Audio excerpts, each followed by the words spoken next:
The studio lights were harsh.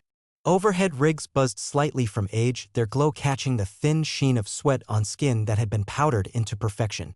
The air held that specific mix of perfume, hairspray, and ambition. Stylists darted between racks of sequins and silk, photographers barked instructions in clip tones, and interns carried clipboards with shaky hands. This was the machine. Beautiful, ruthless, humming at a frequency that didn't welcome hesitation. She entered unnoticed. Not because she lacked presence, but because presence wasn't something the room looked for in her shape. She didn't glide across the floor in 6-inch heels. She didn't wear branded fabrics or carry a curated air of curated detachment. She walked with purpose, silent and heavy. Observing. Remembering.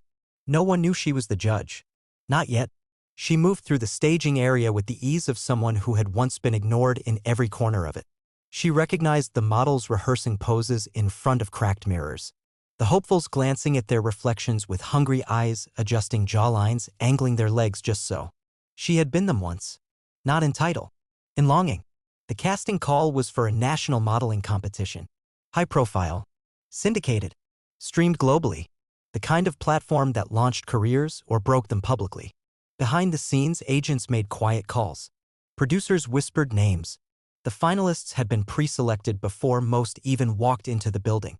The rest were props. Noise for the drama. She took her place behind the curtain, clipboard in hand, earpiece buzzing with production notes. No one looked at her twice. Not the stylists. Not the other judges. They saw her badge and assumed she was support staff. Assistant. Costume coordinator. The kind of woman who fetched coffee and disappeared. That's how the girl made her mistake. She was young. Sharp. Tall in the way the industry liked. Blonde, symmetrical, unbothered. She sat near the vanity with one leg crossed tightly over the other, tossing insults at anyone not deemed competition. She made a comment when she walked past. Something low, something easy. About her face. Her weight. Her skin. Her age. You're too ugly to be a model. It wasn't rage that filled her. It wasn't pain. It was memory. Sharp. Clean. Familiar. She didn't stop walking. Didn't turn. Just let it pass over her like wind across stone. Because soon the girl would understand. In the judging room, she sat at the far end of the table. Her chair was the only one without a nameplate. The other judges had titles: fashion editor, agency director, brand ambassador. She had none of those. But when the showrunner entered with the stack of files, he handed them to her first. Then waited. Because her word was final. The auditions began. One by one, they walked in, heels tapping, back straight, smiles frozen in place. They answered questions. Walked runways. Showed portfolios. Promised transformation. Behind the table, the judges murmured notes, sometimes praise, mostly dismissal. She said nothing. Until the girl walked in. The same girl. The one who hadn't recognized her. The girl smiled confidently, her posture practiced, her presence calibrated to perfection. She performed. Spoke. Twisted light toward herself like it owed her something. The other judges nodded. Whispered. Impressed. She waited. Then leaned forward. And finally spoke. The room shifted. Because now they heard her. Now they saw her. And the girl's smile faltered. Because suddenly the woman she had dismissed in the hallway held the decision in her hands. And it was too late to take the words back. She didn't react outwardly. Not to the girl's sudden stillness. Not to the way her eyes darted toward the other judges, seeking silent confirmation that this was all just a misunderstanding. Not to the tension that now hung between them like the edge of a blade. She had no need to punish. The room would do that for her. The next few minutes passed slowly. The showrunner adjusted his earpiece. A producer whispered something behind the glass. The cameras zoomed in tighter. They knew conflict when they smelled it. They were waiting for drama. But what they got was quiet, surgical precision. She flipped through the girl's portfolio without speaking. Each page turned like a clock hand. Poses. Lighting. Branding. The usual. Beautiful, yes, but interchangeable. Perfect, but predictable. The kind of beauty the industry had always rewarded yet never remembered. She closed the folder gently and set it aside. Her notes were brief. No theatrics. Just truth. The girl left the room uncertain for the first time in her life. She walked slower now. Shoulders tight. Mouth set in a line that tried to pretend it wasn't trembling. She didn't look back. Outside the casting room, the air was different. The stylists whispered. The contestants watched her now, watched her, not the models. The woman in the corner. The one they'd overlooked. the one whose presence now weighed more than the lights. She didn't seek their attention. She returned to her seat. More auditions followed. But the room never quite returned to normal. They kept glancing at her now. Even the other judges. Their laughter came more cautiously. Their dismissals less casually. Her silence no longer registered as absence, it was a presence they couldn't quantify. And in a space obsessed with youth and gloss, that kind of presence was terrifying. After the day's casting ended, she stayed behind. The room emptied slowly. The showrunner lingered, then left. The lights dimmed overhead. She sat alone, the table cleared, the folders gone. She closed her eyes and listened to the hum of the overhead rigging, something constant in a world that changed its rules every few minutes. She thought of the girl. And of every girl who had ever heard those same words. You're too this. Not enough that. Too black. Too round. Too loud. Too real. She remembered standing in cold casting rooms as a teenager, trying to smile while someone circled her waist with a tape measure. She remembered being told to wear makeup that softened her features, straighten her hair, speak less urban. She remembered being thanked for coming in and never being called back. They had never seen her then. Only the version of her they were afraid she would become. And now she had become it anyway. Not a model. A mirror. She walked out of the building into a night wrapped in streetlight and stillness. The city didn't care who she was. It moved without apology. But tonight she felt taller. Not because she had proven anything, but because she no longer had to. She passed a bus stop where a girl sat alone, flipping through a worn magazine. The girl looked up briefly, eyes tired, face soft. She nodded. The girl nodded back. No recognition. Just respect. And that was enough. The competition moved forward like clockwork. Week by week, elimination by elimination. Contestants were styled, rehearsed, shaped, and trimmed like hedges made for presentation. The judges performed two smiles where there was silence, gasps where there was nothing, applause rehearsed as instinct. The industry fed on illusion. Perfection wasn't the goal. It was the product. But she didn't play that way. She watched the girls, how they entered, how they left, how they unraveled behind the makeup. Some came in with shoulders back and eyes sharp only to shrink as the show demanded performance over presence. Others blossomed when the cameras weren't looking, laughing without posing, resting without apology. That's when she saw them clearly.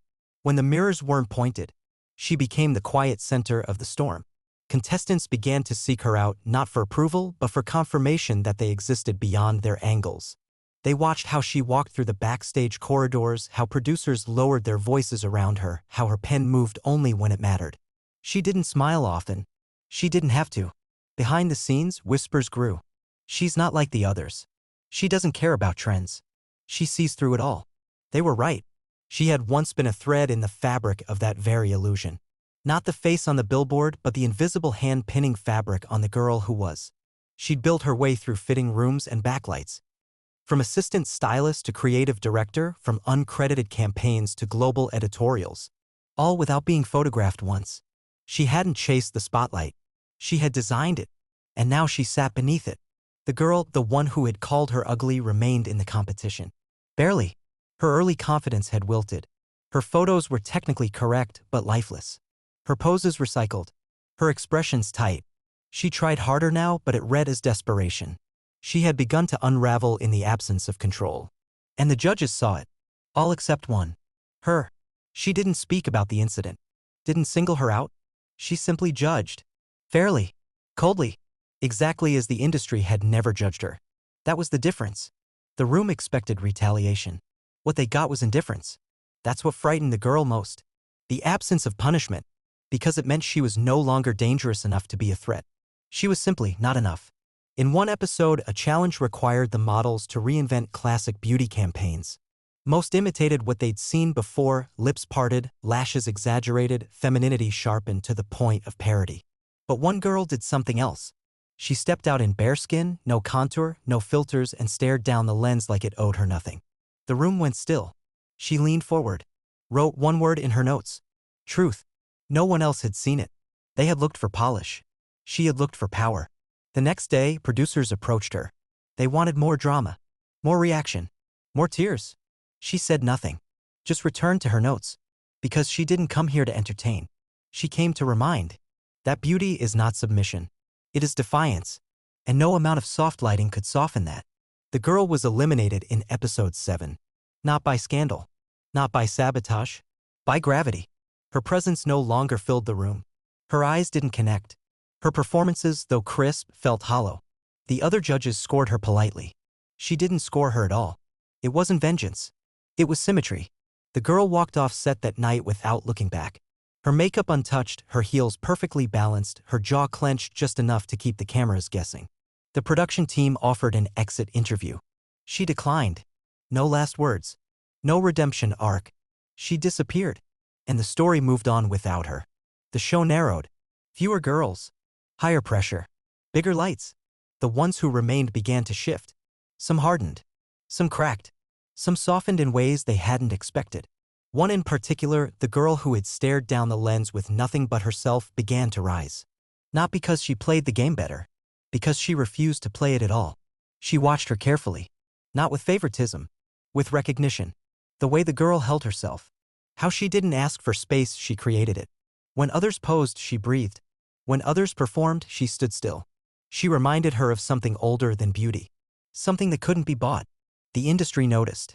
Campaign offers began circling before the season even ended. Interviews were requested. Agents called producers after hours. They smelled relevance. And relevance was currency. But the girl hadn't won yet. The finale loomed. The pressure mounted. She remained calm. In the final week, the network staged a twist. A secret judge. One whose vote would weigh more than the others. They framed it like a surprise. But it wasn't. She was the secret. The studio audience didn't gasp when they revealed her. They rose. Not in shock. In respect. The finale was filmed in a warehouse transformed into a cathedral of vanity. Everything gold. Everything bright. A runway like an altar. The judges seated like gods. Cameras floated overhead. The contestants waited behind curtains, breathing in timing and expectation. She took her seat last. The girl stepped onto the runway. Not trembling. Not grand. Just whole. She walked like she had nowhere to prove, nothing to chase. And the room didn't erupt. It inhaled. Because beauty, real beauty, doesn't shout. It stops you. When the final scores were tallied, it wasn't close. She had won. Not by numbers. By inevitability. The producers wanted a speech. She declined. The winner stood beneath the lights, crowned in something that didn't glitter. The moment ended. They packed up the cameras, folded the lights, dismantled the illusion. But she stayed behind. She walked through the empty set alone, hands brushing fabric, eyes scanning the space where so many had come to seek approval. She never sought it.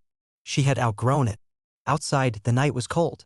She stood at the curb, phone in her coat pocket, not calling anyone. She looked up at the billboard across the street. It was her face now. Not airbrushed. Not lit for softness. Lit for truth. And beneath it, in letters bold enough to be remembered. Judge. The season ended, but the echo didn't. Her face, once overlooked, was now a fixture. On screens. On panels. On magazine covers that once passed her by. The media called her a disruptor. A redefiner. The networks called her a ratings magnet. The industry, long numb to anything not engineered for virality, suddenly remembered what real reverence felt like. But she didn't celebrate. She worked. Invitations arrived daily. Events, interviews, endorsements. Talk shows wanted her to share her journey in sound bites, but she declined most of them. She didn't need applause. She needed architecture. She wasn't interested in being a moment. She wanted to build something permanent. So she returned to the places that had tried to erase her. Modeling schools. Talent scouts. Production houses that had once laughed behind doors they thought were soundproof. She walked in without cameras. Spoke in rooms that had never heard her voice. Not to shame. To shift. She launched a mentorship program quietly without a press release. It started with 5 girls. None of them fit the mold. Some too dark. Some too scarred. Some too soft-spoken. All of them too powerful to be ignored any longer. She didn't teach them how to walk. She taught them how not to shrink. And word spread. One by one, they arrived. Not to be saved. To be seen. She sat with them after hours. Read their portfolios. Watched their test shoots. Corrected not their poses, but their posture in the world. She didn't praise them for being different. She reminded them that they didn't have to apologize for it. Back in the spotlight, the industry didn't know what to do with her. She wasn't marketable in the old way. She didn't fit on talk shows that demanded tears. She wasn't interested in revenge stories. She was interested in redefinition. And that terrified them. They invited her back to judge the next season. She said no, but offered something better. She would produce it. She would cast it. She would rewrite the language of the contracts. No weight limits. No height minimums. No fake transformation arcs. Real people. Real standards. Real change. The network hesitated, then agreed. Not out of vision. Out of fear of missing what came next. The next season didn't look like the last. The set was different. Less marble, more truth. The stories weren't manufactured. They were witnessed. And her name wasn't a footnote. It was the first thing in the credits. At the end of the pilot episode, the screen faded to black.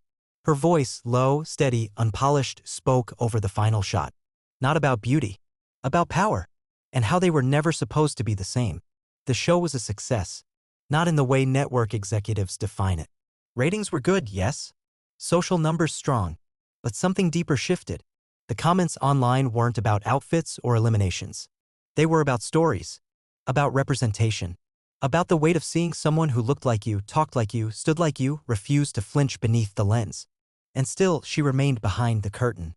Not because she feared the light. Because she understood its cost. The new contestants didn't know her history. Not all of them. Some had heard the name. Fewer had seen the original clip. The moment where a girl once called her ugly before realizing she was the judge. Most only knew the woman in black who sat still and spoke slowly and never repeated herself. But that was enough. Because power didn't need biography. It needed presence. In the months that followed, she turned her energy outward. Into a foundation. Into scholarships. Into speaking engagements that weren't televised. But mattered more. She visited shelters. Group homes. Correctional programs. Places where girls grew up without ever being told they were beautiful by anyone who meant it. She didn't give them compliments. She gave them language. One morning, she stood before a classroom in a city that had once rejected her. A room full of girls who slouched under their own names like they were burdens. She told them what no one had told her. That they didn't have to change. That beauty wasn't something to earn. That the mirror was not a judge. They listened. Not because she raised her voice, but because she didn't. Years passed. The industry kept evolving, pulled forward by forces it couldn't always name. It tried to repackage her impact, commercialize it, make campaigns out of the very defiance that had once excluded her. But she didn't play along. She built her own ecosystem, one that couldn't be edited into slogans. And the girls she mentored, they rose. Not all at once. Not always visibly, but they did. One became a photographer who refused to retouch freckles. Another launched a brand that never made a single plus-size model apologize. One became a writer and told the story, the one that started with a girl being called too ugly to be a model and ended with a woman who never needed to be one because she had become the standard. The day the book came out, she didn't attend the release party. She stood outside a studio, watching a new generation walk in without fear. Some of them waved. Others didn't recognize her. She liked it that way. She walked down the street alone, unbothered. No cameras followed. No stage waited. But the world had changed behind her. And no one could take that back.